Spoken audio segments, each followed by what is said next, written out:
How long has y'all been married before she died? Only 19 days. I'm sorry you have to be here, Chris. I'm sorry all these people that are in the court have to be here.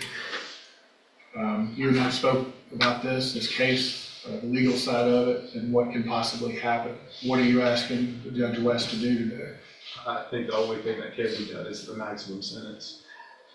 I think that's the only way that any kind of healing can be done. From just on my end and from the 1,000 lives that were affected by this senseless tragedy. Thank you, Chris. I'll pass it to Sharon. Any questions? No question. Thank you. You may call your next witness. State called Boston Carr. Go ahead. Thank you, Your Honor. Mr. Carr, would you identify yourself for the jury and tell us what you do for a living? I mean, for the judge, and tell us what you do for a living, please. My name is Boston Carr, and I live in Beaumont, Texas, and I work for Bierce Industrial, an industrial sales company. And how old are you, sir? I'm 22 years old. How did you find out that Camille had been killed? I was asleep, and my dad busted into my room, and it was about 4:30, 5 o'clock in the morning, and I remember waking up, and he just said, the girls got in an accident. My first thought was that they had to be okay. There was no way something like that could happen. And I immediately asked, are they okay? What hospital are they at? You know, what ER are they in? And all my dad could say was, they didn't make it. All I could say was no. Just no, no. And I jumped out of bed and I still just couldn't believe it. There's no way. And I got dressed as fast as I could and I ran downstairs and I didn't know what I could do. I thought there was something maybe I could do. And my dad just told me, he said, Bubba, there's nothing you can do.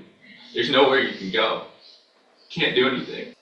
And since this has happened, how's it affected you, Boston? I had begun building my life with Camille and my life plans and our life that we were building together and we had just begun to build together was just taking off. And the one thing that I thought I had done right in my life was deciding to marry Camille. And with that gone, I feel so lost in like this life that I was supposed to have has been taken away from me. I'm asking the same question that I asked Chris. What do you want to see happen here today? Full sentencing underneath the law, that's possible. And that's actually not enough, is it? Nothing can fix it. I don't believe it is. I understand. Thank you, Mr. Carr. I'll pass it to Sharon. No question. Thank you. I have no other witnesses to call in punishment, Your Honor. Thank you, Mr. Nichols. Mr. Young, do you have any witnesses? Yes, Your Honor. We call Salvador Gomez. All right, Mr. Gomez, if you'll just get them close over here, please. Now, when we were preparing for the trial, you've never been convicted of a felony anywhere, correct? That is correct. So you technically qualify for probation. Are you asking this court for probation? No, sir, I'm not. I don't think it's appropriate. I'm taking full responsibility for my actions. And that's why I don't think it's appropriate for me to even think about it. So when the probation officer included all that in the report about, that's nothing you asked for, that's just something they include. That is correct, yes.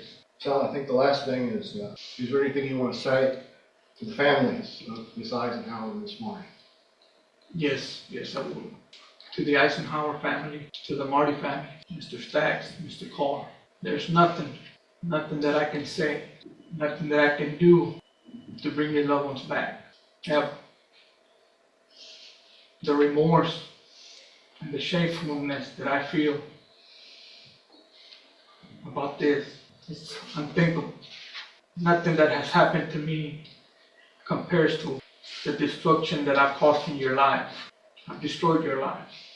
And nothing that my injuries, that doesn't even compare. I can't even fathom what y'all are going through.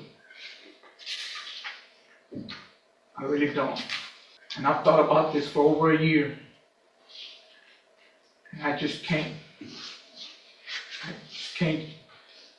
come up with a proper thing to say, but what I've said. I don't wish this upon even my worst enemies, because I know y'all are hurting beyond imagination. And like I said, I wish I could do something, but I can't. Have you asked for forgiveness from your personal Savior? Yes, I have. I ask for forgiveness for my Lord and Savior Jesus Christ, and I'll have my judgment day with him one day. Trust me, I've said it to myself a bunch of times, and I've said it to him too. Why didn't you kill me instead of them? I would have preferred that, but he did what he did. And I'm sorry. I'm very sorry. Pastor Williams. Thank you. Any questions, Mr. Nichols? Yes, Your Honor. Mr. Gomez, how many DWI convictions did you have before this night? 3. 2 here in Texas and 1 in Virginia, is that correct? That is correct. And on those occasions, you were put on probation? Yes, sir. And as part of probation for DWI, I'm sure they taught you the risk when you were wanting to get out and go speak to kids and teach them about drinking and driving. You wanted to show them that you don't think it could happen to you, but it happened to me. That was your words, correct? Yes, sir. It happened to you. Yes. Not you did this to them, but it happened to you. That's how you see this? Oh, no, sir. How old are your children? 27, 21, 20, and 18. And if, God forbid, they were taken from you because of someone drunk, intoxicated driving, what would you be asking the judge to do? I will let the justice system look at all the facts and the judge, and for her to decide, or them to decide what is the right thing to do, the right decision. When you were taking shots at the strip club and stumbling over your chair, what was going through your mind at that point? Not a whole lot. And then after that, you decided to get in your truck and drive 20, 30 miles back to where you live off of West Port Arthur Road. Correct? Yes, sir. And your evening started at the taqueria in Port Arthur, Yes, sir. where you drank 8, 9 beers between 5:30 and 9:30. Is that accurate? Yes, sir, I think so. And you left the city of Port Arthur after having had 8 or 9 beers and drove the 30 minutes or so to a strip club in Beaumont. Is that accurate? Yes, sir. And for several more hours, you continued to drink. You took shots and you drank beers. Yes, sir. And then after about 12:30, 12:45 in the morning, you got in your truck to drive back to West Port Arthur Road. Yes, sir. And you're asking this court to give you some mercy for your choices. Sir, I'm asking the court to review the facts. And the judicial system, they can make the right decision on what they want to do, sir. I'm sure they can. Pass, please. Anything else, Mr. Young? One question. Mr. Nichols referred to your prior offenses for the misdemeanor of driving while intoxicated. When was the last one? In 2005. Pass it. Anything No other else? questions, Your Honor. All right, thank you. I understand there's times for mercy, there's times for compassion, Your Honor. But I think undeserved mercy to the guilty is further cruelty to the victims. And they've been through everyone's worst nightmare. 20 plus 20 is 40, and that's really not enough, but that is the maximum allowed under law, and that's what I'm asking you to do on behalf of the Marty family, the Eisenhower family, Christopher Staggs, Boston Carr, and their entire faith community. The one reason all these people, including the Gomez family, are here in this courtroom today is because of what he did, what he chose to do. And it is a tragedy up and down. And so I'm asking you to protect the citizens of Jefferson County from any chance that this could ever happen again from Mr. Gomez. Thank you, Your Honor. Thank you. I have a question, Mr. Nichols, with regard to deadly weapon finding. I'm looking at the indictment, and it doesn't read that there's a deadly weapon. Right, I don't believe it does, Your Honor. Okay. And it's not something I looked into. Is that something I can still find if the indictment doesn't say it? Yeah, I don't have an answer for that. Okay. Do y'all know? If it's not, if it's not in the indictment? The court would have to find, it is permissible without a request, without it being included in the indictment. However, the court would have to point to specific evidence that it was used or intended to be used as a deadly weapon. Okay. And I would argue to the court that perhaps, I mean, if there had been other evidence, but there's really no evidence admitted upon which the court could make such a finding, so I would ask the court not to find that. But I will represent to the court as an officer of the court that it is not absolutely required that it be included. Okay. I really didn't think so. I just wanted to make sure. I would think I guess, Mr. Young, would you disagree with the information that is provided in the pre-sentence report that everyone has agreed that I review, that I could use that as far as, since I've taken judicial notice of that, the letters and everything else, that would be, would you have an objection for me, of me using that if I were in fact to make a finding of a deadly weapon?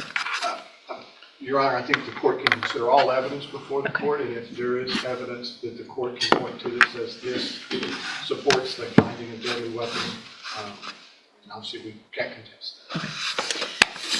that. Okay. First, I really do want to thank everybody for being here.